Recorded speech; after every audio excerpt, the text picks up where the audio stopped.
Corey Campbell here, and I have a question for you today. Do you have a fear of failure? I know it's deep, it's super deep Tuesday, so how are you guys today?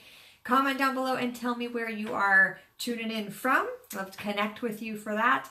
I got a quick update before I get into that fear of failure and show you some tips of how you can overcome it. Even if you're afraid to take that first step, you can totally rock it out today. A couple updates. If you're in the Northern California area, I've got some really cool events coming up. Saturday, Fairfield, downtown Fairfield has a mental health awareness celebration event. It is called their Speak Up, Live Now, and this is just bringing into awareness that 1 in 5 people have mental health needs and need some support. So it's the whole community is coming together. So if you're in and around the Fairfield, California area, definitely come out and check that out. That is this Saturday, May 4th. And then on Tuesday, May 7th, I have an event in Vacaville at their downtown library, teaching you ways to naturally address your health concerns. It's going to be an open forum. It's open to everyone. It is a free event. And we're going to talk about what your health concerns are and talk about your natural options for that. So those two events are live. And then on Wednesday, May 8th, I have an online event. So if you're anywhere else other than Fairfield and Vacaville and you want to plug into an online event on natural solutions for your health and wellness, comment down below, send me a private message either way, and I'll get you the information for that online event. That's May 8th. So that is the big happenings and updates for the next week, but always got cool things rolling out. So let's get back to this. Do you have a fear of failure? If you're working for someone else or if you're in business for yourself, this is a huge fear, you guys, huge one. It holds a lot of people back. On the flip side of that, there are a lot of people that have a fear of success. So either or, fear of failure or fear of success, either way, it keeps you in your small comfort zone. And you guys know, if you've been following me, you know I talk about the comfort zone a lot and how to get out of it, different tips and strategies for that. But getting into this is, I struggled with this, being told, like real talk here, struggle with this fear of failure for so long. And it's still something that I work with. I'm aware of it now, right? But I've struggled with it for a while, and it deep rooted. So here's the deal. I was listening to Rachel Hollis, and if you don't know who Rachel Hollis is, just go to this awesome website called Google. It has 2 O's, G-O-O, Google, and just Google search Rachel Hollis. You guys, she's real. And I love that she talks about real issues, real women's issues, real relationship issues, real issues with women in business. So all kinds of real talk. But during one of her podcast is called Rise, and she talks about this one, and it really made me think, like deep thoughts about where my fear of failure was and what was I really afraid of. So her question was, are you afraid of the failure itself, or are you afraid of how people might look at you if, a big fat if, you do fail? So think about that for a minute. Whatever it is that you have to try to accomplish or that you're working toward, are you afraid of the failure of that? Or are you afraid that people are going to look at you funny, they're going to laugh at you, they're going to think differently of you, they're going to think less of you, or whatever? Are you worried about how they're going to think of you?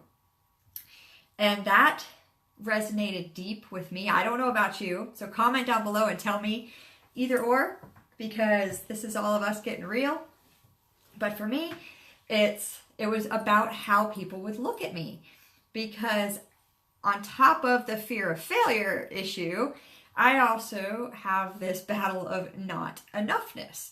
So if I think or feel that I'm not good enough or smart enough or fill in the blank enough, then if I were to go after something and not achieve it, then in my mind, I was thinking, oh, then I'm really not good enough because these people are going to think that I can't accomplish it.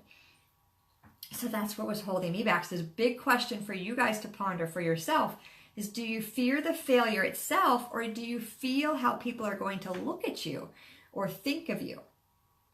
So I'm just reading my notes because I took a lot. I actually paused the podcast and I got out my notebook, and I wanted to share this with you because it was so eye-opening and a big revelation for me. I wanted to share it because if I could have this whole breakthrough, I figured I have to share it with you. Right. So how are people going to look at you? Yesterday, we talked about, setting your goals, working through those. And this is why I tell people, if you're going to write a goal and there's this little voice. Remember how yesterday, if you didn't watch yesterday's video, pop back on there later and catch that. But I talked about little voice and big voice. And the little voice is the one that tells you or gives you the ideas of, I want to do this, or I want to try to achieve this. And then the big voice is usually the one that's holding you back and saying, no, you're not good enough, or what are they going to think of you, or you're never going to succeed at that. So which voice are you listening to? And if you're getting to a point where you're having that big voice keep you small, really think about, what is it that you're battling? Is it, hey, I'm not sure that I can actually achieve that, even though I really want it, or I don't know how to achieve that, right? Because then we can get into different strategies about that. But is it the fear of the actual task? So let's say you want to reach out to a very specific person that's going to help you grow your business. And is it the fear of that person's rejection? Is it the fear that you're not going to get through to that person? Or is it the fear that if you get to that person, then, and that person rejects you, then maybe a business partner or a friend or a family member or a spouse is going to say, see, I told you, you can't do it, right? So what is it that's throwing into that? And this is all going to build, right? We're just kind of chipping away at that mindset. This is the inner game. You've got to get stronger at the inner game. And this is me practicing it and bringing all of this stuff up, saying that, wow, the fear of the failure, the fear of what people think of me, that not enoughness. Yes, Allison, you put in there, definitely not enough. I know a lot of people that struggle with it, and a lot of women that struggle with the not enoughness. And I'll tell you this is my side tangent on the women, is we should really, really be supporting and uplifting each other. There are so many women I know that are awesome, successful, and just great go-getters. They could achieve anything that they put their mind to. And I sit back and I listen to what they say, and they don't feel supported by other women. They feel that other women are, catty, or that they bring them down, or they're nitpicking, or that they can't live up to their own expectations. So we have to stop doing that as women, as a gender, because you guys, for all the men listening, us women, we're a very stronger sex. As a physical therapist, I can attest to that. Women can handle more pain, right? We can handle more emotions. We can juggle more tasks at a time. So my personal opinion, we're a very strong sex. But we have to support each other, right? We want to be doing that, uplifting each other. Call up a girlfriend and just tell her how awesome she is. That's all you have to do. Send 5 of your top people that, women in your life that you admire, and send them a text message to say, you know what, thinking about you, you are awesome, keep rocking what you're rocking. Cheer them on, right? That's what we should be doing with each other. That's my side tangent. But getting back to, you have to fall in love with the process. And this is something I struggle with, because I wanted the success, but then I was afraid I was going to fail at getting the success. So I wouldn't really necessarily trust the process. So this is what I've been working on for the past few years, especially with growing my own business, is I having to trust and put my faith in that process. And once I get to a challenge, I got to work through that challenge.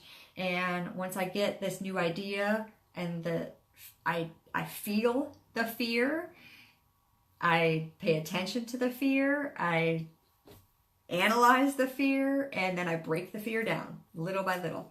And that's what I'm going to try to work with you guys, because it's been revelational for me to just come out and take it to that next level. Right? And the roads, they're going to be bumpy. You're going to hit some potholes and some muddy spots, and you're going to get stuck, and you're just going to keep trusting the process, and that will keep moving you forward little by little. And then you can get there. You'll make some big jumps and then some little jumps, but as long as you're got that forward progression with whatever task it is that you're working toward, I guarantee you that you're going to succeed at this. All right? So don't let that fear hold you back, and get happy where you are right now. All right, so this was the last thing that, Rachel talked about in this particular podcast was, if we're always thinking about the what if, the dreaming, the vision, that future piece, we're always thinking about that, and we're not celebrating the now, we're not celebrating the wins that we're having now, and where you're at, the process you're going through, the struggles you're getting through. If you're not happy with that, whenever you get there, I'm not saying if, I say when you achieve that goal, when you get there, you'll never be happy. Because when you get there, what's going to happen is you're going to have the next goal to be working toward. Okay, so stay where you are now and be happy with the process. Be happy with the struggles. Be happy with the learning and the stretching out of your comfort zone and all of that stuff. So be happy there. When you get to that goal, take a moment to celebrate it. Absolutely. Make a big party. Have your friends over. Throw a celebration on Facebook. Whatever it is. Make it a big deal. Because you guys, it is a big deal. You got through that struggle. You got through it and you got there. Even with that fear of failure and your big voice trying to keep you small, you got there. So you have to do that celebration. Tons of excitement. And then, after you do that, then set the next goal. Okay? So that's going to be my new process. I've got a lot of other notes on this podcast that really help. So if you felt that this resonated with you, you want the rest of my notes, send me a private message. I'll get that over to you. Super speedy, internet speed fast, all over the world. That's why I love connecting with all of you guys. So thank you so much. And I'm Corey. I'm going to talk to you guys soon. Bye.